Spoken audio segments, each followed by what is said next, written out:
Yes, I'm Vikas. Hopefully you are fine and safe. Basically, in today's lecture we discuss about the motivation and consumer behavior. So आज के lecture में हम discuss करेंगे what is the motivation process. Then we discuss about the needs and motivation concept. So needs क्या है, motivation and concept by achieving the needs. Then we will discuss about the motivational stress. फिर हम discuss करेंगे about motivational conflict और फिर हम discuss करेंगे कि what is the rational versus emotional motive क्या होते हैं. Then we discuss about the dynamics of motivation and then we discuss जो हम प्रीवियसली भी डिस्कस कर चुके हैं about the consumer involvement and measurement of motive. तो बेसिकली आज का जो चैप्टर है, आज का जो लेक्चर है वो रिवॉल्व करेगा अराउंड मोटिवेशन कि as a human being motivation क्या रोल प्ले करती है, मोटिवेशन किस तरह हमारी नीड्स को आइडेंटिफाई कर रही है, नीड्स को लेके चल रही है, कन्फ्लिक्ट किस तरह होते हैं while achieving our goals and objectives. ठीक है, and then we will discuss how consumer involve in achieving in gaining the product and services. सबसे पहले आ गया जी आपके पास मोटिवेशन प्रोसेस. अब मोटिवेशन प्रोसेस बेसिकली क्या है? Motivation refers the process that leads people to behave as they do. Basically motivation क्या है? जो आपको ड्राइव करती है आपके बिहेवियर को परफॉर्म करने में. ठीक है, और ये कब होगा? जब कोई नीड अराउज होगी. जैसे हमने पहले डिस्कस किया कि need and want and demand में हमने डिफरेंस को डिस्कस किया. नीड बेसिकली आपकी बेसिक नेसेसिटी है. आपको भूख लगेगी तो आप खाने हासिल करने के लिए कोशिश करेंगे, खाने को लेके आने की कोशिश करेंगे. वो जो कोशिश करना है वो आपकी मोटिवेशन. मोटिवेशन किससे हुई? उस नीड से हुई. आपके अंदर, आपकी बॉडी के अंदर एक चीज़ की नीड, एक चीज़ की ज़रूरत पैदा हुई और उस ज़रूरत को फुलफ़िल करने के लिए आपने जो फोर्स लगाई उस ज़रूरत को फुलफ़िल करने के लिए, वो बेसिकली क्या है? आपकी मोटिवेशन है. अब अगर हम मोटिवेशन के प्रोसेस को समझते हैं तो मोटिवेशन क्या है? बेसिकली क्या है? सबसे पहले आपके पास unfulfil need, wants and desire आती हैं. वो चीज़ें जो फुलफ़िल नहीं है. अब वो जब फुलफ़िल नहीं होंगी तो वो क्या करेंगी? टेंशन क्रिएट करेंगी. आपकी माइंड के अंदर एक टेंशन होगी और टेंशन जो है वो आपको ड्राइव करेगी कि आपके पास डिफरेंट ऑप्शंस आएंगे कि आप इस टेंशन को किस तरह रिड्यूस कर सकते हैं, इस टेंशन को किस तरह ख़त्म कर सकते हैं. अब जब इस टेंशन को जब आप ख़त्म करने की तरफ जा रहे हैं तो उसमें आपके डिफरेंट फैक्टर्स भी रोल प्ले कर रहे होंगे. आपकी पर्सनैलिटी रोल प्ले कर रही होगी, परसेप्शन कर रही होगी, आपकी लर्निंग किस तरह से है, आपका एटीट्यूड कैसे है टूवर्ड रिड्यूसिंग द टेंशन. अब ड्राइव जब आप करेंगे फिर आपका बिहेवियर आएगा, जो आपका एक्शन होगा.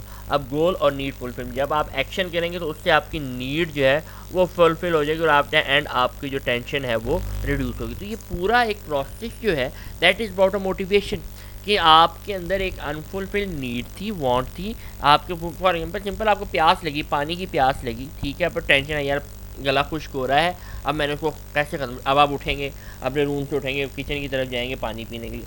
अब आप किचन में जाते हैं तो वहाँ पे टैंक भी पड़ा है, स्प्राइट भी पड़ी है, सादा पानी भी पड़ा है. And now it's your personality and perception. कुछ लोगों की परसेप्शन है कि सादा पानी पियेंगे तो उससे प्यास खत्म होती है. कुछ कहते नहीं यार ठंडी स्प्राइट पी लेंगे तो उससे भी प्यास खत्म होगी.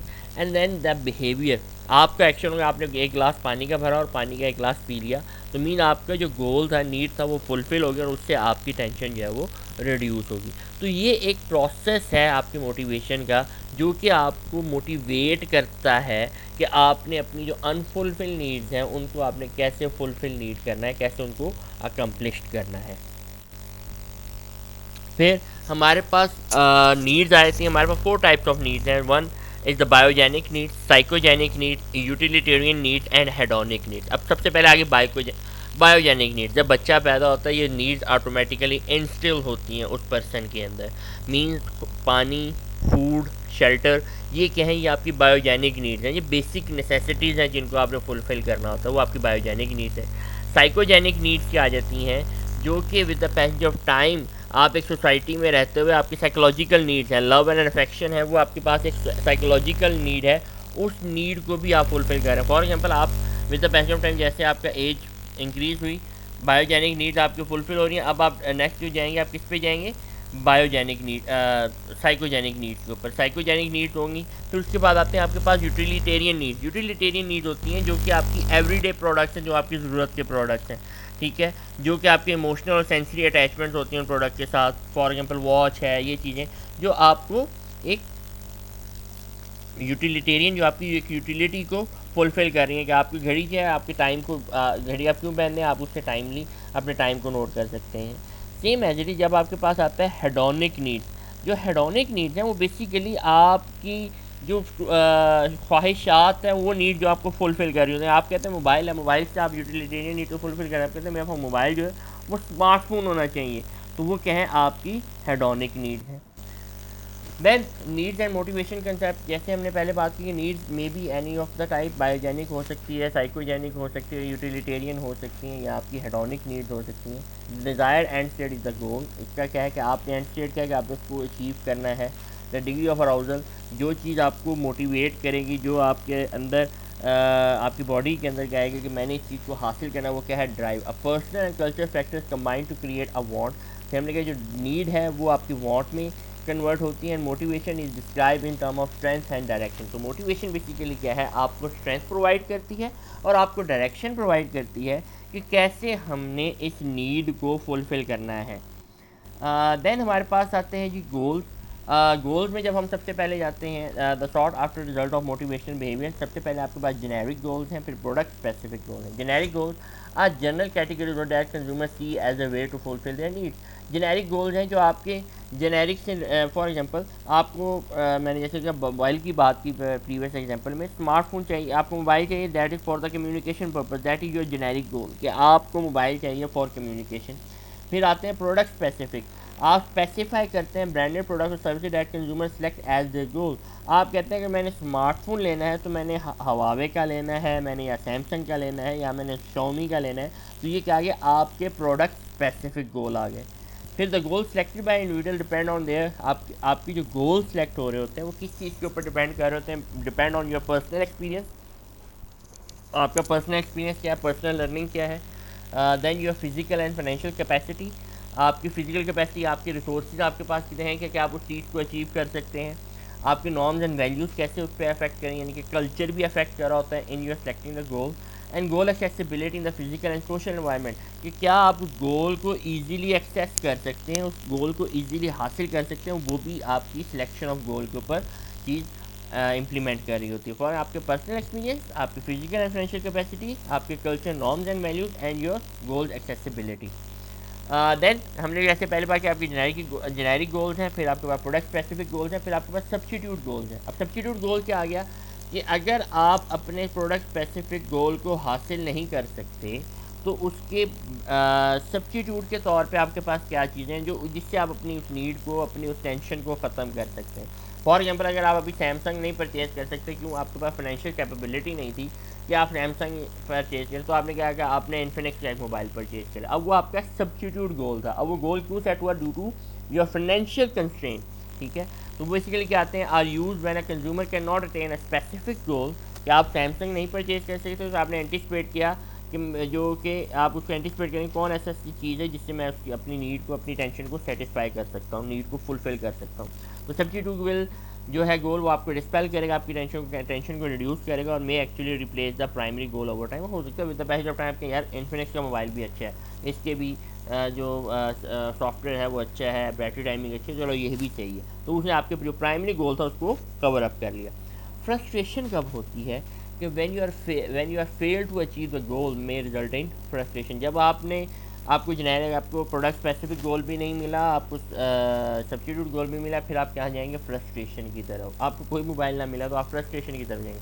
सम adept other adopt defence mechanism to protect their ego, कुछ तो अडेप्ट हो जाता है, अच्छा ठीक है यार नहीं मिला, जो भी मोबाइल है उसी का सब्र शुक्र करें, उसको यूज़ करते हैं। कुछ अपने आप को अडॉप्ट करेंगे, डिफेंस मैकेनिज्म लेके आएंगे कि ताकि वो कहेंगे यार दस वो ये मसला हो गया था, गाड़ी का मसला हो गया था, ये मसले हो गए थे, जिस वजह से मैं यार परचेज़ नहीं कर सका, मैं नेक्स्ट मंथ में परचेज़ करूँगा। वो क्या है, आपका डिफेंस मैकेनिज्म है जिसके थ्रू आप अपनी ईगो को प्रोटेक्ट कर रहे होते हैं। अब जो मोटिवेशनल स्ट्रेंथ है वो बेसिकली क्या है, the degree of willingness to spend energy to reach a goal. अब मोटिवेशन स्ट्रेंथ बेसिकली डिफाइन करती है कि आप अपने गोल को अचीव करने के लिए कितनी स्ट्रेंथ लगा रहे हैं, मीन कितनी कोशिश कर रहे हैं अपने गोल को अचीव करने के लिए, वो क्या है आपकी मोटिवेशनल स्ट्रेंथ है।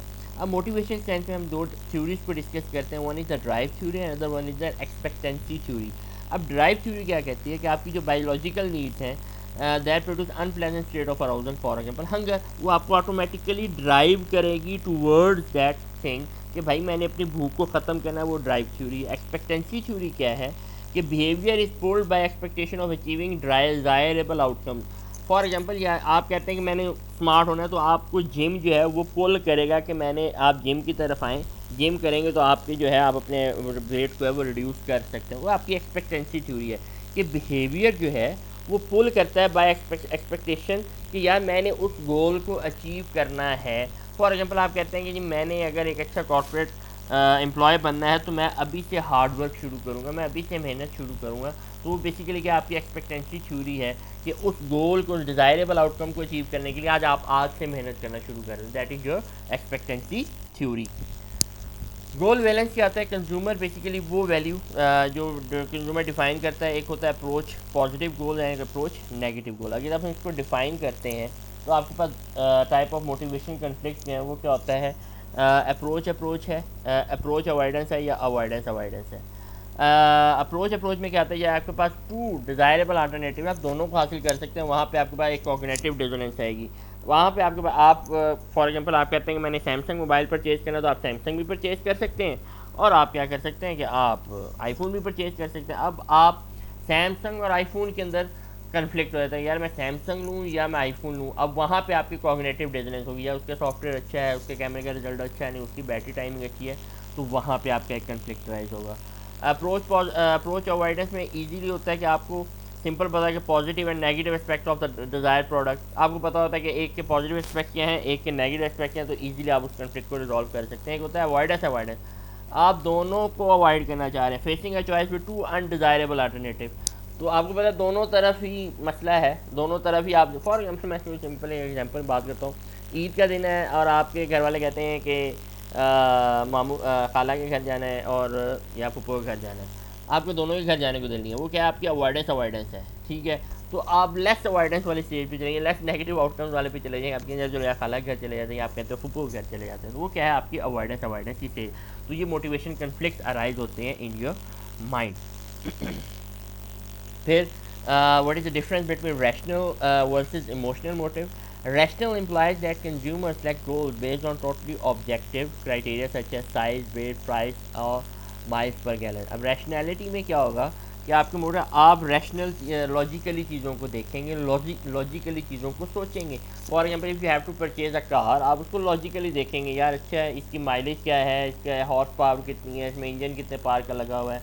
जब आप इमोशनली की बात करेंगे तो आपका यहाँ पे सब्जेक्टिव क्राइटेरिया आएगा, उसकी लुक्स कैसी हैं, उसका इंटीरियर और एक्सटीरियर कैसा है। ये बेसिकली क्या बेस करा? आप उसकी लुक्स की बेस के ऊपर चीज़ को, ये आपके क्या है? इमोशनल मोटिव है। तो ये डिफरेंस आता है। रैशनल मोटिव बेस कर रहे होते हैं on your logic, whereas emotional motive base कर रहे होते हैं आपकी सब्जेक्टिव अप्रोच के ऊपर। Then what are the dynamics of motivation? Basically needs are never fully satisfied। needs कभी भी पूरी satisfied नहीं होती, इसलिए हमेशा हमारे अंदर motivation रहती है। new needs emerge होती हैं as old needs are satisfied।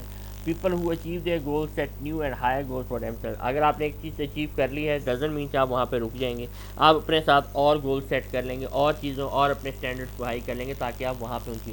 तो ये मोटिवेशन की डायनामिक है। हर इंसान मोटिवेटेड रहता है with the passage of time. Like अगर मैं अगर एक जगह पे आ गया तो मैं अगर अपने आप को आगे फर्दर ग्रो करना है तो उस ग्रो के लिए मुझे डिफरेंट चीज़ें करनी पड़ेंगी।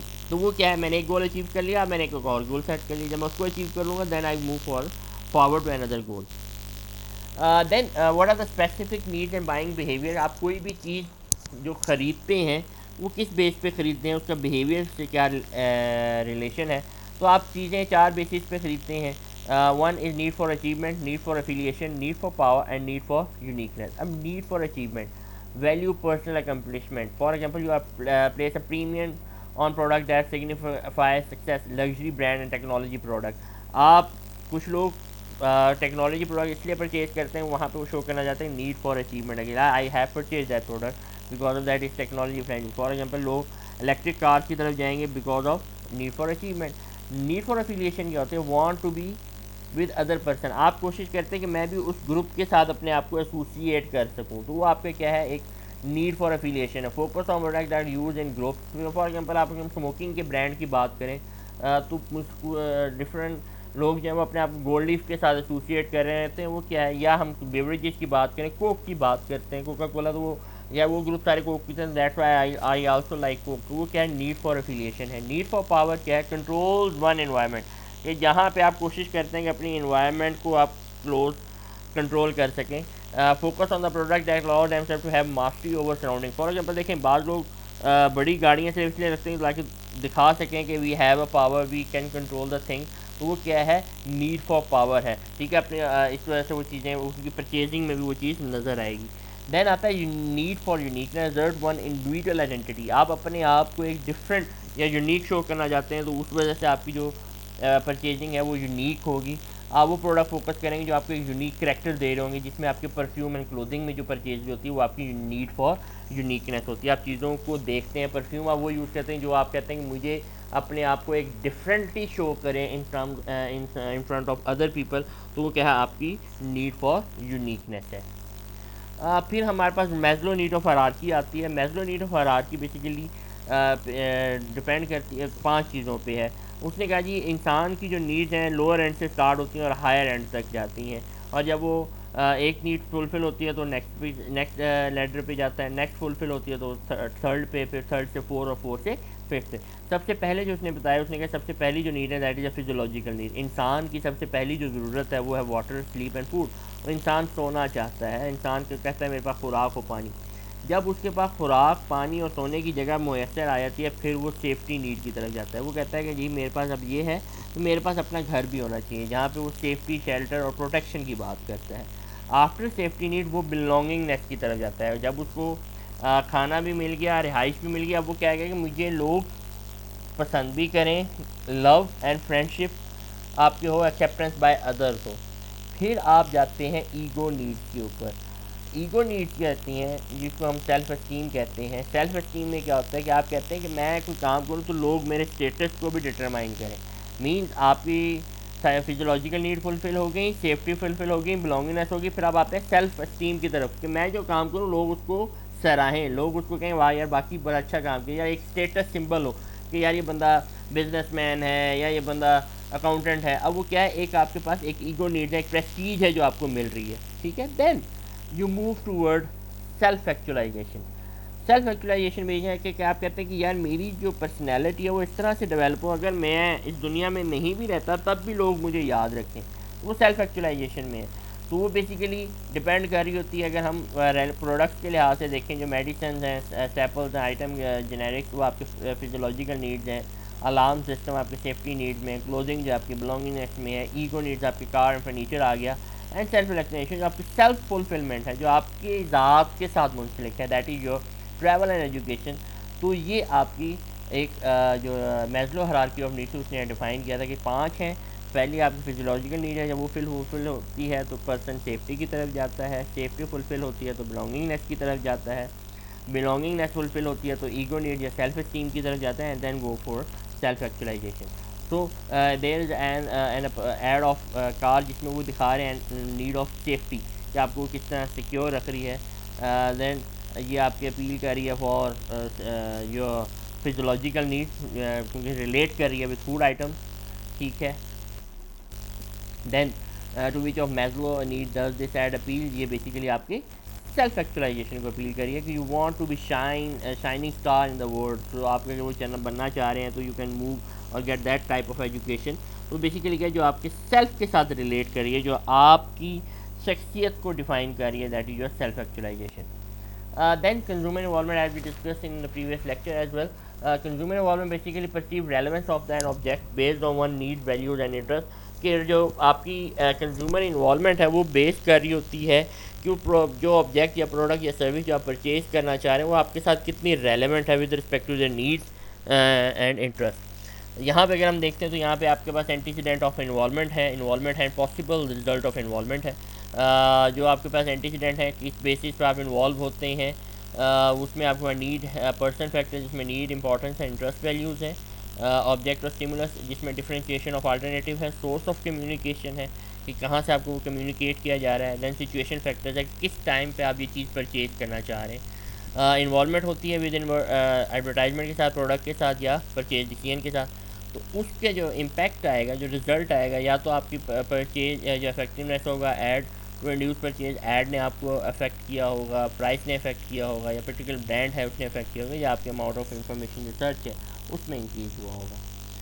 Then level of involvement from inertia to passion. Inertia is a consumption at a low end of involvement, decision made out of habit, lack of motivation. जो inertia है, जैसे for example you have to purchase a ball point for yourself, तो उसके लिए आप ज़्यादा सोचेंगे नहीं, उसमें आपको ज़्यादा इंटरेस्ट नहीं होगा, तो वो क्या है बेसिकली आपका लो इन्वॉल्वमेंट प्रोडक्ट है एंड आपके वहाँ पे लैक ऑफ मोटिवेशन होगी. Flow state occurs when the consumer truly involve, जब आपके होगा when you have a sense of control, concentrated होंगे, इन्जॉय करेंगे and distorted sense of time आप वहाँ पे फ्लो कर रहे होंगे. कल प्रोडक्ट्स क्या आ जाते हैं? Cult products command fierce consumer loyalty devotion and worship. ये वो प्रोडक्ट हैं जिनको लोग वर्शिप की हद तक लाइक करते हैं, लाइक जो Apple and Harley Davidson are the cult product. Product involvement basically the consumer level of interest in a product, it can be cognitive and emotional. आप लॉजिकली भी किसी प्रोडक्ट के साथ लिंक हो सकते हैं, या इमोशनली अटैचमेंट भी आप किसी प्रोडक्ट के साथ हो जो आपकी इन्वॉल्वमेंट को हाई कर रही होती है. देन परचेज सिचुएशन इन्वॉल्वमेंट आती है कि आप किस टाइम पे चीज़ को परचेज कर रहे हैं. Differences that recommend present the same object for different context. एक सेम प्रोडक्ट अगर आप वेडिंग गिफ्ट फॉर बॉस ले रहे हैं, your purchase expensive has to show that you want to impress the boss. Boss के लिए अगर आप वेडिंग गिफ्ट ले रहे हैं तो आप एक महंगा गिफ्ट लेंगे, लेकिन एक कज़न के लिए ले रहे हैं तो आप एक इनएक्सपेंसिव लेंगे, क्योंकि वो आपके लिए एक इनडिफरेंट सी चीज़ है, आप उसको वहाँ पे इम्प्रेस करना नहीं चाह रहे क्योंकि वो आपको अच्छी तरीके से जानता है. तो परचेज सिचुएशन भी इम्पैक्ट कर रही होती है कि आप किस मौके पे मुनासिबत पे चीज़ को परचेज कर रहे हैं. Then what are the tactics to boost motivation to process. तो हम किस तरह कर सकते हैं? You have to appeal the consumer hedonic needs. आप नोवल स्टिमुलाई को लेके आए, मीन यूनिक स्टिमुलाई को लेके आए जिससे कस्टमर को आप अट्रैक्ट कर सकें, प्रोमिनेंट हो आपका स्टिमुलाई, उससे आपका कस्टमर अट्रैक्ट हो सकता है. देन यू कैन यूज़ जो मोस्टली हमारे पास आजकल हो रहा है, दैट इज़ सेलिब्रिटी इंडोर्समेंट. हम डिफरेंट सेलिब्रिटीज़ को अपने प्रोडक्ट्स एंड सर्विसेज के अंदर लेके आ रहे हैं जो कि कस्टमर्स को मोटिवेट करते हैं टू परचेज दैट प्रोडक्ट और services. You can provide the value customer appreciate. आप ऐसी value provide can like Proton Saga just show on the value provide value to the customer. That's why they are gaining the customer trust. Lack of customer let customer make message, ask the customer about their feedback. Then you have to create the performances. आप अपने उसको determine करें कि जो हमने performance standard fix किए हैं क्या हम उनको अचीव करें. And develop a mobile experience like alternate reality games, like it's the concept of gamification, जिसमें आप गेमिफिकेशन का एक कंसेप्ट आ रहा है कि जिसमें आप लोगों को इंजॉय करवाते हैं कि वो आके वो गेम को प्ले करते हैं और वहाँ से उनको एक आइडिया होता है कि इन रियलिटी में वो प्रोडक्ट कैसा या सर्विस कैसी हो सकती है. Then measurement of motive, that is research rely on a combination of techniques. You do qualitative research or the projective technique. जो आप मोटिव किसी के आइडेंटिफाई करते हैं वो आप क्वालिटेटिव रिसर्च या प्रोजेक्टिव टेक्निक्स को यूज़ कर रहे होते हैं. फॉर एग्जांपल जो आपके पास क्वालिटेटिव मेजर या प्रोजेक्टिव टेक्निक्स हैं उसमें metaphor analysis, story telling and word association and sentence completion है. सबसे पहले आ गया आपके पास वर्ड एसोसिएशन, जो बेसिकली अगर आप आर्मी में भी जाके टेस्ट देते हैं, ISSB का टेस्ट देते हैं, तो वहाँ पे आपके पास क्वालिटेटिव मेजर्स को यूज़ किया जाता है to determine the motive inside you. तो वर्ड एसोसिएशन में आपको डिफरेंट वर्ड्स प्रेजेंट किए जाते हैं at a time and ask you कि इस वर्ड से आप क्या सेंटेंस बनाएंगे, इस सेंटेंस को कंप्लीट करें, आप कैसे देखते हैं. तो वो बेसिकली आपके पास आपकी मोटिवेशन को समझें. फिर स्टोरेज टेलिंग में this is a method use for having customer tell real life stories regarding their use of the product under study. तो आप उससे कह सकते हैं कि आपने ये प्रोडक्ट यूज़ किया उसके बारे में आप बताएं. आपने सैमसंग मोबाइल यूज़ किया प्रीवियस 5 ईयर्स में, तो उसका आपका क्या रिजल्ट है, तो वो आपकी स्टोरी टेलिंग आई थी. मेटाफोर एनालिसिस बेसिकली क्या है कि जिसमें आप पिक्चर्स को यूज़ करते हैं जो स्टिमुलस, आप उसको पिक्चर्स दिखाते हैं और वहाँ से आइडेंटिफाई करते हैं उसकी फीलिंग्स को, उसके बिलीफ को regarding a product and brand. तो ये बेसिकली एक वेज है जिसके थ्रू आप कस्टमर्स की मोटिवेशन को आइडेंटिफाई करते हैं. So these are the techniques that are done by the Dr. Ernest Ditcher in 1950 and based on premises that consumers are not always aware of their motivation to identify the underlying feeling, attitude and emotion. तो उसने कहा कि हमें customer की underlying feelings को भी समझना चाहिए, उनके एटीट्यूड को भी समझना चाहिए, उनके इमोशंस को भी समझना, and then we have to drive our motivation strategy according that underlying feelings of the customer. फिर उसके लिहाज से हम अपनी चीज़ों को लेके चल रहे होते हैं. So that was the end of our chapter. ठीक है, that is regarding our motivation and consumer behavior. So if you have any query regarding that lecture, you are free to ask.